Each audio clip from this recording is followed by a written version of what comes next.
La louange est à Allah subhanahu wa ta'ala. Nous nous louons et auprès de lui nous recherchons protection et nous demandons refuge et protection auprès d'Allah le Très-Haut contre le mal de nos propres actions ainsi que contre le mal de nos propres personnes. Celui qu'Allah a guidé, il n'y aura personne pour l'égarer. Celui qui l'a égaré, il n'y aura personne pour le guider. J'atteste qu'il n'y a pas de divinité digne d'être adorée en toute vérité et exclusivité à l'exception d'Allah le Très-Haut. Et j'atteste que Muhammad sallallahu alayhi wa sallam est son serviteur et messager. Ô vous qui croyez, craignez Allah de sa vraie crainte et ne mourrez qu'en pleine soumission. Ô vous les hommes, craignez votre Seigneur qui vous a créé à partir d'une seule personne et qui a créé à partir de celle-ci sa compagne et a multiplié à partir de ces deux-ci un grand nombre d'hommes et de femmes. Et craignez Allah au nom duquel vous vous implorez mutuellement et craignez de rompre les liens du sang. Allah observe parfaitement ce que vous faites. Ô vous qui croyez, craignez Allah et prononcez des paroles justes. Il vous arrangera vos affaires et vous pardonnera vos fautes. Et celui qui obéit à Allah et à son messager a remporté un vif succès. La meilleure parole est la parole d'Allah le Très-Haut. La meilleure guidée est celle du prophète Mohammed sallallahu alayhi wa sallam. Et la pire des choses, ce sont les choses rapportées en islam, c'est-à-dire rajoutées en celui-ci et n'en faisant pas partie. Et toute chose rapportée et rajoutée est une innovation. Et toute innovation est un égarement. Et tout égarement est voué au feu. Serviteur d'Allah, le prophète sallallahu alayhi wa sallam a dit: les actes ne valent que par l'intention et pour chacun ce qu'il aura visé. Celui qui effectue l'émigration, c'est-à-dire de la Mecque à Médine, pour Allah et son messager, eh bien son émigration lui sera comptée comme telle. Quant à celui qui émigre pour un bien de ce bas monde ou pour une femme qu'il désire épouser, son émigration sera pour ce vers quoi il a émigré. Ce hadith béni et ô combien précieux a été évoqué par le prophète dans son discours alors qu'il était sur sa chair dans le but de faire prendre conscience à sa communauté de la haute importance de ce sujet fondamental, à savoir l'intention nous poussant à agir.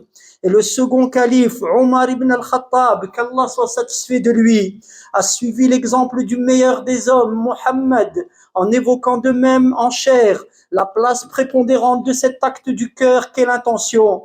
Et jusqu'à nos jours, par le bienfait d'Allah, des gens, savants, prêcheurs, rappeleurs au bien, ne cessent de rappeler le caractère primordial de l'intention à l'origine de nos œuvres.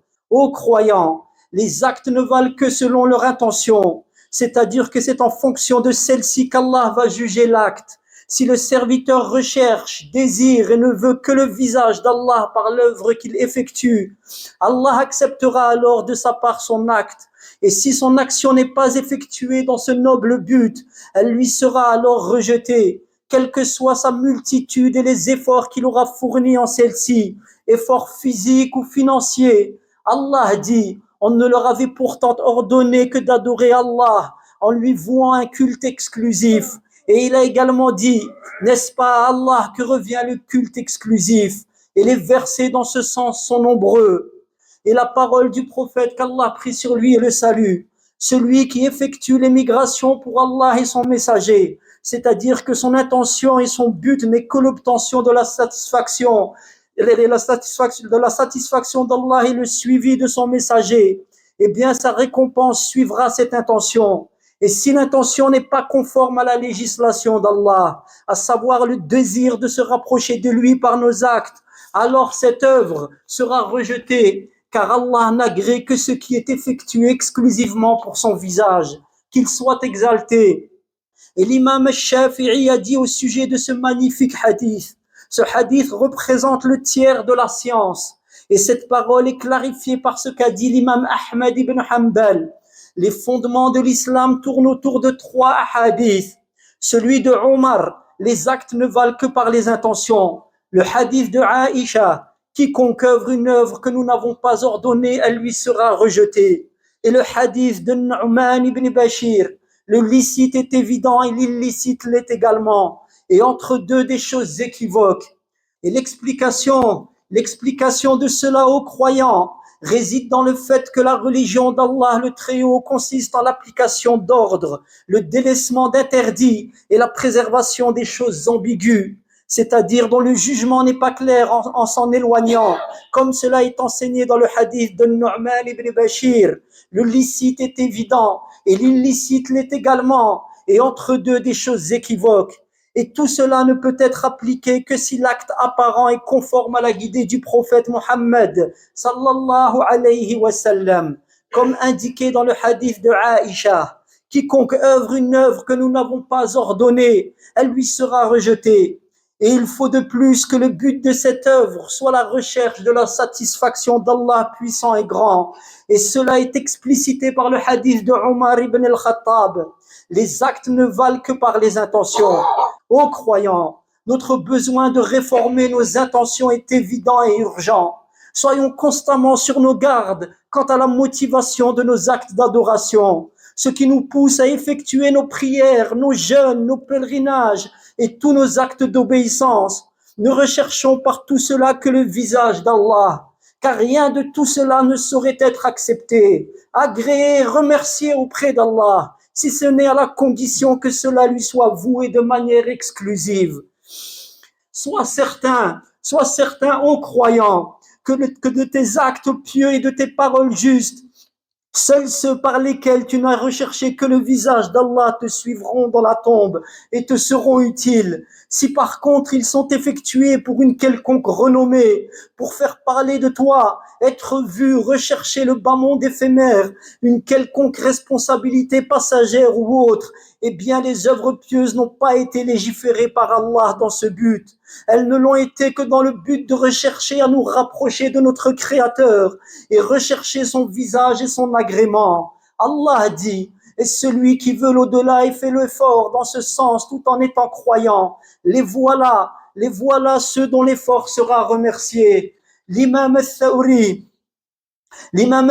a dit, je n'ai fait d'effort plus ardu que celui sur mon intention. Oui, serviteur d'Allah, l'effort pour protéger nos intentions est un effort de tous les instants, et ce jusqu'à notre dernier souffle, et ce car les intentions sont exposées à beaucoup de facteurs susceptibles de les faire dévier. Et une belle et pure intention peut rapidement se gâter et sans les dire, et ainsi transformer un acte pieux en apparence en cause de perdition dans la réalité. Le soumis doit donc surveiller son intention à tout moment et la rectifier si besoin est, afin que chacune de ses œuvres ne soit vouée qu'à Allah le Très-Haut, notre Créateur, et vers qui se fera notre retour. Allah dit, et ceux qui font des efforts en nous, nous les guiderons vers nos voies, et Allah est certes avec les bienfaisants. Et il est triste et désolant, serviteur d'Allah, de constater la pratique de beaucoup de gens de nos jours lors des adorations. Et le pèlerinage à la maison d'Allah en est l'exemple le plus flagrant. Lorsque des personnes se tiennent dans des endroits de rite du pèlerinage ou de la Umrah, ou lors de la visite de certains endroits de piété, tels la mosquée sacrée de la Mecque ou du prophète sallallahu alayhi wa sallam, et ils y effectuent des photos souvenirs, des selfies ou autres en ces places, et certains, au moment où la photo va être prise, lèvent leurs mains. Ils lèvent leurs mains dans une posture d'invocateur pieux et dévoué, plein d'humilité. Et à l'instant où la photo est prise, ses mains retombent comme si de rien n'était. Où est la sincérité? Où est l'attention pieuse? Où est le désir du visage d'Allah? Si les rites et actes du pèlerinage finissent en photos souvenirs que l'on montre à tout va, en recherchant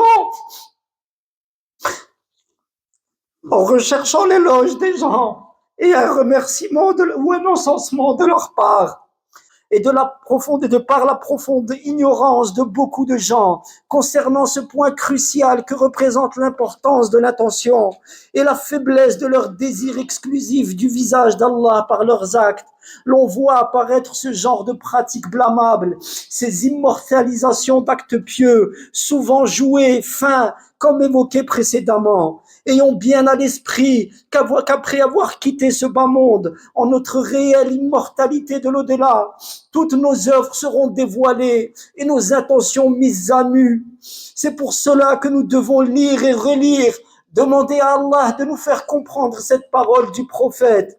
Les actes ne valent que par l'intention, et chacun ne sera rétribué que selon ce qu'il a visé. Celui donc qui émigre pour ce bas monde ou dans le but d'épouser une femme, son émigration lui sera comptée comme telle. Et je me permets de vous rappeler, serviteurs d'Allah, que les premières personnes avec lesquelles on attisera le feu de l'enfer ne sont pas des désobéissants en apparence, mais ce sont des obéissants à l'apparence pieuse, car le prophète sallallahu alayhi wa sallam a clairement explicité que les trois premières personnes avec lesquelles le feu de l'enfer sera attisé sera un homme à qui Allah a accordé de la science, et un homme à qui Allah a accordé beaucoup d'argent et qui l'a dépensé, et un homme à qui Allah a accordé le courage de combattre sur le sentier d'Allah. On dira au premier, je t'ai accordé la science. Qu'en as-tu fait? Il dit, ya Allah, je l'ai transmise. Pourquoi lui sera-t-il dit? Il dira, c'est pour ton visage, ya Allah. Il lui sera dit, tu mens. Tu n'as fait cela que pour qu'il soit dit un tel est savant. Et cela a été dit effectivement. On ordonnera alors de le prendre et de le jeter en enfer. Et celui ensuite qui viendra sera l'homme à qui Allah aura accordé beaucoup d'argent. Il lui sera dit, je t'ai accordé de l'argent. Qu'en as-tu fait? Il dit, je n'ai pas laissé une voie de bien sur ton sentier, ya Allah, si je n'ai dépensé en celle-ci. Pourquoi as-tu fait cela, lui sera-t-il dit? Il dit, je n'ai fait cela que pour toi, ya Allah. Il dira, tu mens, tu n'as fait cela que pour qu'on dise un tel est généreux. Et cela a été effectivement dit. Et alors on ordonnera qu'il soit jeté en enfer. Et un troisième, il dit, il lui sera dit dans le sens du hadith, on lui sera dit, tu as combattu sur mon sentier.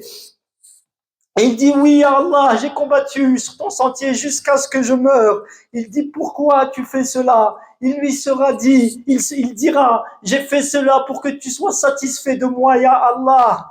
Il lui sera dit, tu mens, tu n'as fait cela que pour que l'on dise, un tel est courageux. Et il sera alors ordonné et il sera jeté en enfer. Voilà, serviteur d'Allah, l'acte en apparence doit être sur la voie du prophète sallallahu alayhi wa sallam, mais cela n'est absolument pas suffisant. Il faut que l'acte dans nos cœurs soit effectué avec dans nos cœurs la recherche exclusive du visage d'Allah. Craignons donc Allah et soyons sur la voie du prophète sallallahu alayhi wa sallam. Voilà les deux conditions pour que l'acte soit agréé. Allahumma inna nas'aluka taqwaka ya rabbal alamin. Allahumma inna nas'aluka al-huda wat-tuqa wal-afafa wal-ghina. ربنا اغفر لنا ذنوبنا وكفر عنا سيئاتنا وتوفنا مع الأبرار.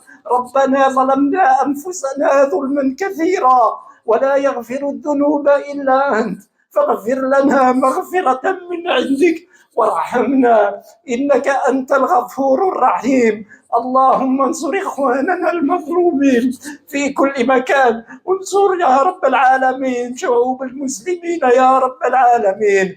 انصرهم على عدوك وعلى عدوهم وعدونا يا رب العالمين. اللهم ارحمنا وارحم آباءنا وأمهاتنا ومشايخنا وسائر المسلمين والمسلمات. وصلى اللهم على نبينا محمد وعلى آله وصحبه أجمعين.